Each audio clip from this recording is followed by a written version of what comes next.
Dragon Ball Z Budokai Tenkaichi 2. Sequels provide a great opportunity for developers to build upon the foundation set by the last. Whether it's via adding new features or improving existing ones, Dragon Ball Z Budokai Tenkaichi 2 is undeniably one of the best Dragon Ball Z games of its generation. Dragon Ball Z Budokai Tenkaichi 2, known as Dragon Ball Z Sparking Neo in Japan, is a fighting game released in 2006 on the PlayStation 2 and on the Wii. Extra features are included in the Japanese and PAL releases of the Wii version that were not included in the initial release, such as extra characters and stages. The Wii version of the game also includes motion controls. Yay! You can use the Wii controller to mimic moves from the series, such as the Kamehameha or Gallic Gun. Yay!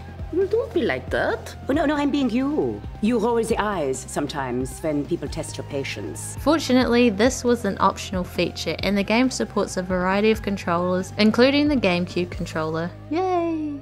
Meh. This sequel improves on almost every aspect from the first, with the opening cinematic being one of the exceptions. We've gone from plastic action figures to lifeless mannequins. I'm sorry, but the way these 3D models look and move has zero appeal. They are also inconsistent with how they're textured too. Why is Trunks so flat looking, while Turles and Goku are weirdly shiny? The animation is a huge downgrade for Tenkaichi 1's opening.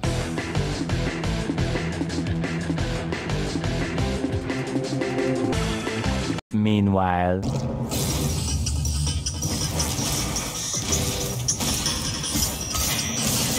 the action lacks impact and they all move like unoiled robots. Also, the very first shot with Goku, you can see a gap in the mesh of his shirt. You're never gonna unsee that. You're welcome. It's just really strange that all the models and shading in the pre-rendered cinematic all look terrible, yet the actual game looks fantastic. The previous game's blockiness has been addressed and all the characters and models look fantastic. They appear in 3D exactly as you would expect. Their character portraits on the other hand have a very blocky appearance. I understand that that's the art style they were aiming for, but I don't like it. On a happier note, Super Boo has the greatest character portrait ever. I will beat you upside the head. I'll smack you right in the butt, mister. The cell shading is vibrant and the characters contain tons of detail. Fighters take noticeable damage during a fight, environments crumble, and the key attack animations are beautiful. The fighting animations are fluid and impactful, with each fighter adding their own flair to a match. Unfortunately, once again, the cutscenes are laughably bad. They are choppy and simplistic, and the only reason you can follow what is even happening is because of the narration. The voice actors in the game are mostly the same actors who voiced the Funimation dub of the anime. Your man's kinda cute. Skank. Got him! Their performances are pretty decent, though in some of the cutscenes they sound kind of bored or have no context on what is going on, but that is more of a voice direction issue rather than a voice acting issue. Tenkaichi 2 got its own music this time around, and while I absolutely love the soundtracks from the Budokai series, it was great to have some new music to fight to. The music is nothing amazing and it never reaches the heights of Budokai 3, but it does have a few decent tracks. It does reuse some tracks a little too often though. You're able to pick the music for the stage, which is a nice feature. The sound effects are spectacular, as they always are.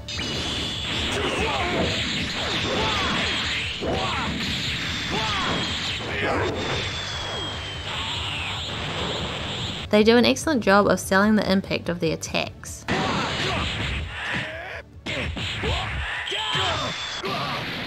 My biggest issue with Tenkaichi 1 was the awful tutorial. It did a terrible job in teaching new players the mechanics of the game. It was non-interactive and a complete slog to get through. Fortunately, the tutorial in this game is a lot better, but it still has some issues. The tutorial is set up as a training session with Vegeta, with it concluding with him achieving Super Saiyan status.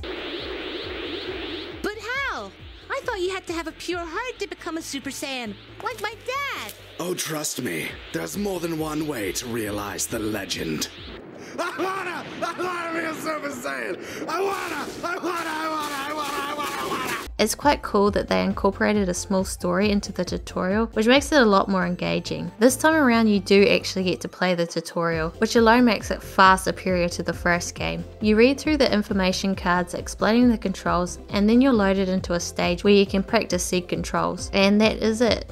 Literally, that is it. It doesn't check off a list when completing a move correctly. It also does not advance you to the next section of the tutorial after you have completed all of the maneuvers. You must manually enter the menu and exit training. It's such a strange setup. Why not just show the controls to the player while they're in the stage and then continue the tutorial once they've done all of the moves? It is so disjointed and offers no feedback to the player. If you're having problems with something, too bad, because the game won't help you. Help. Help! Like the previous game, Tenkaichi 2 seems to have little interest in a learning curve or gradually increasing difficulty. The first hour or so of gameplay can be frustrating, with opponents ranging from ridiculously easy to virtually impossible to beat. It has a difficulty setting that you can choose before starting a story mode scenario, but it seems to have been implemented in a way to bypass the difficulty spike rather than to actually fix it. The Tenkaichi series deviated from the traditional fighting game style in favour of a third-person perspective and more free-roaming action, and the fighting feels slightly more technical, although not necessarily any deeper.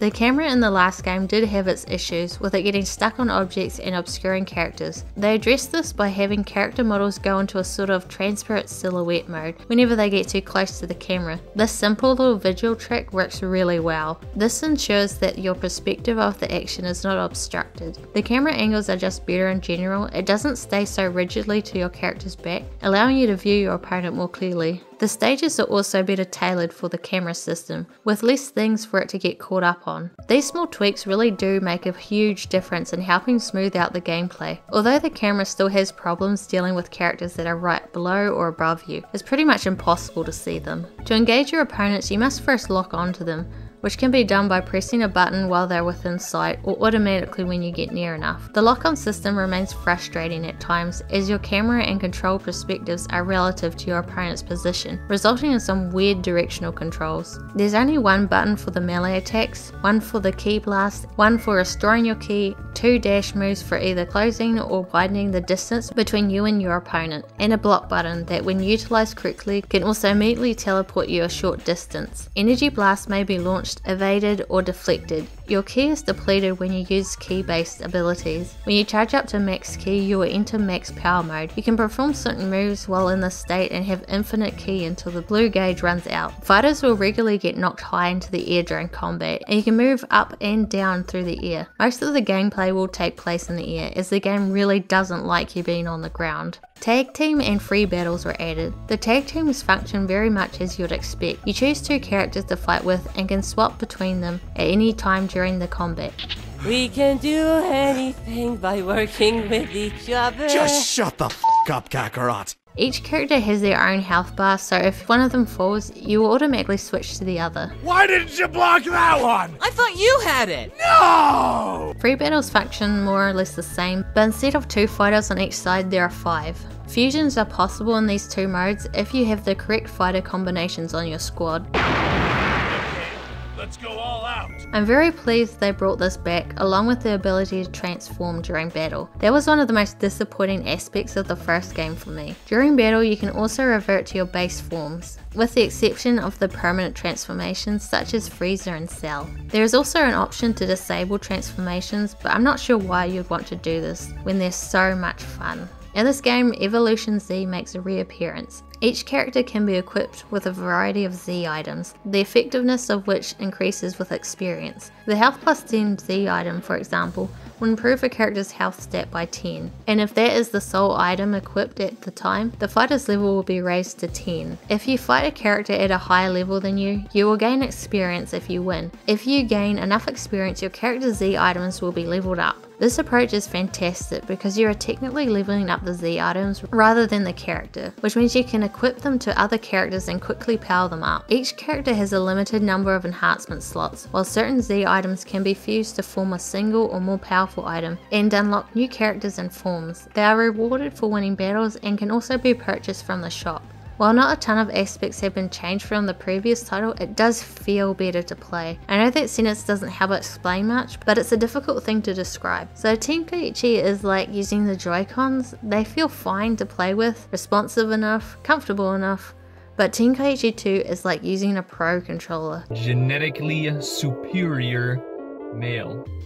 There are a few different modes to choose from in the main menu. Dragon Tournament offers 3 tournaments in which you can compete. The World Martial Arts Tournament, the Big Tourney, a variant of Hercule's Martial Arts Tourney, and the Cell Games. Each tournament has 4 levels of difficulty. There are no restrictions in the Cell Games mode, however the final battle is always against Perfect Cell. Dueling mode allows you to compete against the computer or human opponent, using any of the unlocked characters and stages. Ultimate Battle Z pits you against a variety of characters in varied laddered matchups. Each pillar is associated with a certain theme and condition. Dragon Library is an encyclopedia that consists of characters, biographies, and character models. It also includes a brief history of the series plots, as well as a sound selection menu where you can listen to the game's soundtrack. We've already discussed the Ultimate Training mode, and now it comes to the one that you'll most likely spend the most time playing, Dragon Adventure, this game's story mode. The presentation of the story mode in this game is very similar to Dragon Universe in Budokai 3. You select a scenario to play through and then fly about the globe, competing in main story battles as well as some optional battles. There are also other locations where you can shop and roam around awkwardly. Flying does not feel as good as it did in the Dragon Universe incarnation. They did allow ascending and descending on the overworld map, but it doesn't really add much because you can't just land wherever you want. And because the plot scenarios are significantly shorter, there isn't as much opportunity for exploration. The story mode covers nearly everything from Dragon Ball Z onwards, including most of the movies and GT. It's quite lengthy, but before you can see anything new, you must first wade through a lot of the material that has already been covered in countless earlier DBZ games. The game does a poor job of telling the stories. For instance, in the future Trunks scenario, it makes it seem like Trunks was the one that killed Gohan. After Gohan's death, all hope for the future depended on Trunks.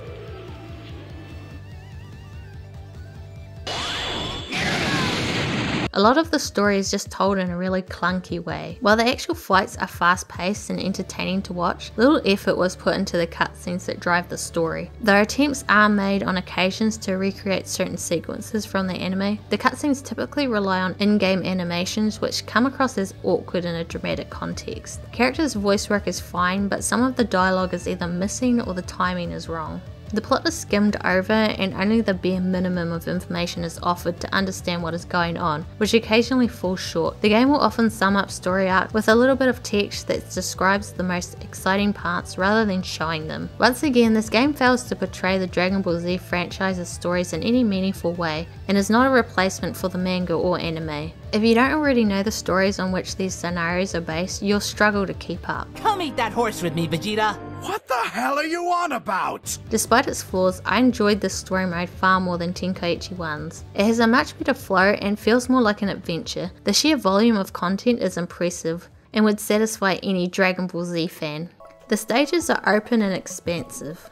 The massive force fields encircling the stages on all sides are a bit of a drawback. There has to be an edge to the stage, but they should have found another means to limit mobility because the large blue web distracts from the overall atmosphere. They make the levels appear much smaller and more limited than they actually are. Most of the locations make effective use of 3D space with plenty of hills and valleys, bodies of water and destructible environmental objects to knock your opponent into, such as buildings and enormous rock formations. In the version I played there are 16 stages, 11 were reused from the previous game with minor alterations. Tenkaichi 2 claims to have 129 playable characters. This, however, is highly debatable. There are 5 different Vegetas. The game counts Kid Gohan, Teen Gohan, the Great Saiyaman and Ultimate Gohan as separate characters, even though they are all Gohan. So there are probably just about 80 or 90 characters to pick from. Despite being the same character in numerous forms, they have different moves and control slightly differently. That's why I would say it is debatable. The sheer number of characters is astounding. It features a lot of minor characters that you don't usually see, such as Yajirobe. I am Yajirobe, and I am here for your pantry. Who is so weak in comparison to the other fighters, but it's just impressive that they bothered to include him. The majority of the characters must be unlocked in the story mode before they can be used in the tournament and duel modes.